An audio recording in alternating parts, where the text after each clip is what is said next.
आज जो मेरा मुकाबला है ये इन 3 डाकुओं से, ये मेरी नशिस्त में आ गए हैं, मेरा टोला इकट्ठा हो गया है, ये 3 चूहे निकले हैं मेरा शिकार करने के लिए और इंशाल्लाह इनका शिकार होगा जल्दी। अदम एतमाद पर वोटिंग से एक रोज कबल बड़ा सरप्राइज दूंगा, तुर्क का पत्ता मेरे पास है, किसी सूरत इस्तीफा नहीं दूंगा। वजीर आजम इमरान खान ने अपना लाहे अमल बता दिया। न्यूट्रल से मुतालिक बयान पर वजाहत देते हुए कहा कि मेरी बात का गलत मतलब लिया गया। आर्मी चीफ से अच्छे ताल्लुकात हैं, अपनी सियासत के लिए फौज को बदनाम नहीं करना चाहिए। फौज ना होती तो मुल्क के 3 टुकड़े हो जाते। हुकूमत गिर गई तो चुप नहीं बैठूंगा। कोई मान ही नहीं सकता कि बगैर पैसा लिए कोई जरदारी के पास जा सकता है। सुप्रीम कोर्ट जायजा ले कि क्या पैसा खर्च करके हुकूमत गिराना जमहूरियत है। चौधरी निसार से मुलाकात हुई है, सियासी मुस्तकबिल का फैसला उन्हें करना है।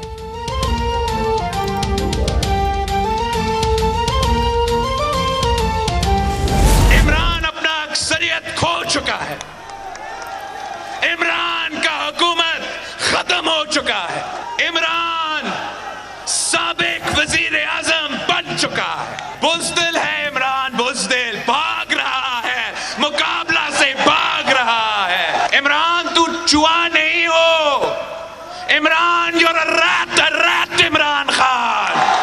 बुज़दिल गाली देता है, ये कहां का खान है आप मुझे बताएं। खान तो इज्जत वाले होते हैं, ये बनी गाला का खान हो सकता है, ये फनी गाला का खान हो सकता है। हमें चूहे कहने वाला खुद चूहा बनकर भाग रहा है। इमरान खान गैरत है तो तहरीक आदम एतमाद का मुकाबला करो। बिलावल भुट्टो जरदारी का वजीर आजम को चैलेंज। मालाखंड में जलसे से खिताब में पूछा, इमरान खान बताएं जानवर किसे कहा था। सेलेक्टेड चाहता है कि अदलिया समेत हर इदारा टाइगर फोर्स बन जाए। ये जमहूरियत और न्यूट्रलिटी के लिए बड़ा इम्तिहान है। हकीकत यह है कि इमरान खान अक्सरियत खो चुके, हुकूमत खत्म हो चुकी। हम न काला कोट पहनकर अदालत जाएंगे, न गेट नंबर 4 खटखटाएंगे। कठपुतली को अवामी ताकत से भगाएंगे।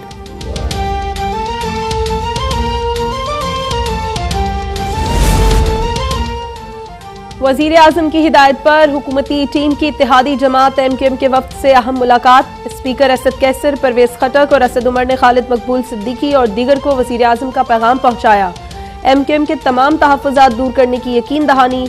इससे पहले वजीर आजम की ज़ेर सदारत इजलास में इत्तेहादी जमातों से राबते जारी रखने पर इत्तफाक। हुकूमती टीम की काफ लीग की क़यादत से भी मुलाकात जल्द मुतवक्के। वजीर आजम इमरान खान से अटॉर्नी जनरल की भी मुलाकात। सुप्रीम कोर्ट में दायर सदारती रेफरेंस पर तबादला ख्याल।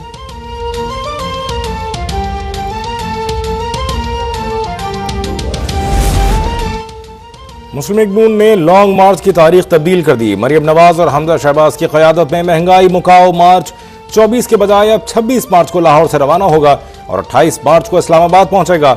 सदर नून लीग शहबाज शरीफ का कहना है कि महंगाई मुकाओ मार्च अवाम की ख्वाहिशात की तकमील का बाइस बनेगा। माशी तबाही, बदतरीन महंगाई, बेरोजगारी से अवाम के घर और कारोबार उजड़ चुके हैं। लॉन्ग मार्च महंगाई, नालायकी और करप्शन के सताए अवाम के हुकूमत पर अदम एतमाद का फैसला कुन इक़दाम है।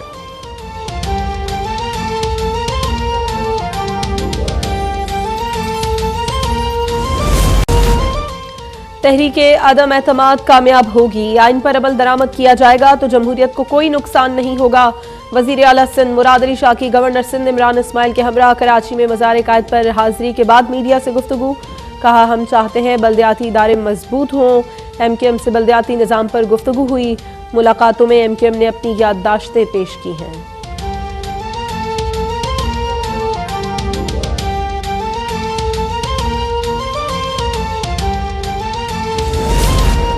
आइन की आर्टिकल 63A की तशरीह से मुताल्लिक़ सदारती रेफरेंस। लार्जर बेंच की तश्कील पर जस्टिस काजी फाइज ईसा का तहफ़्फ़ुज़ात का इजहार। चीफ जस्टिस ऑफ पाकिस्तान को खत लिख दिया। कहा, बेंच की तश्कील से पहले रूल्स को फॉलो नहीं किया गया। सीनियर जज से मुशावरत की गई, न लार्जर बेंच में सीनियर जजेस को शामिल किया गया। सुप्रीम कोर्ट बार की दरख्वास्त और सदारती रेफरेंस एक साथ नहीं सुने जा सकते।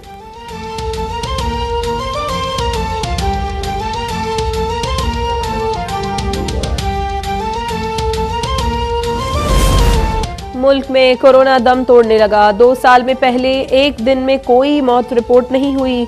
मुस्बत केसेस की शरह 1.2% रही। गुज़श्ता 24 घंटे में 443 नए केसेस की तस्दीक। वज़ीर आज़म इमरान खान की कोरोना के खिलाफ कामयाब हिकमत अमली पर हुकूमत को मुबारकबाद। जनूबी एशिया का इंडेक्स शेयर करते हुए कहा, पाकिस्तान ने खित्ते में सबसे बेहतरीन अंदाज में वबा का सामना किया।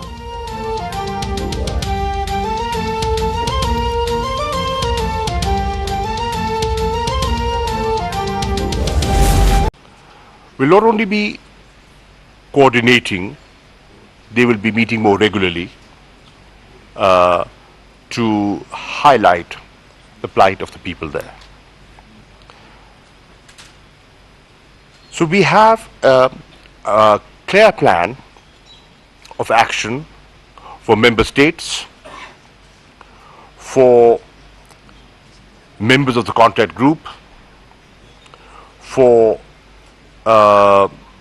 the Secretariat and the Secretary General, the Special Envoy on Kashmir, and the Independent Permanent Human Rights Commission. Similarly, on the issue of Palestine, you know, Pakistan's position has been very clear and consistent. There is no ambiguity. There are no ifs and buts. There's clarity on this issue. And we demonstrated this clarity when, in the month of Ramadan last year, you saw a very sad incident at Masjid al-Aqsa. Myself, the Foreign Minister of Turkey, the Foreign Minister of Palestine, Tunisia, and others coordinated, went to New York, and forcefully advocated for an immediate ceasefire. The issue was debated and discussed in the Security Council thrice, and there was no agreement. There was no forward movement. We collectively moved towards the General Assembly. And you saw what happened in the General Assembly. So Pakistan's commitment to the Palestinian cause was once again demonstrated to the people of Palestine.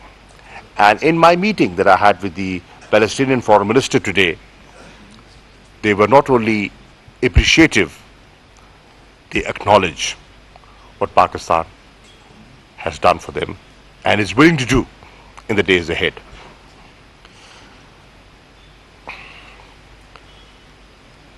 I would like to share some major outcomes of the 48th session with you. The Islamabad Declaration is one outcome that will be circulated to you. I don't have to spell the details, you can read it. It will be available on the website and it will be circulated to you.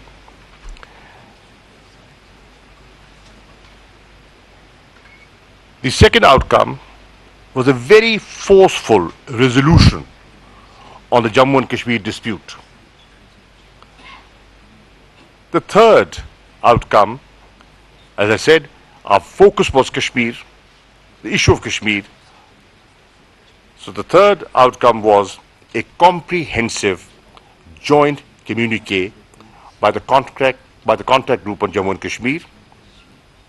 The fourth outcome is the action plan on Jammu and Kashmir. The fifth outcome is operationalization of the OIC Humanitarian Trust Fund on Afghanistan. The decision was taken in the extraordinary session. You must have seen the signing ceremony, and now that has become a reality and that fund has been operationalized.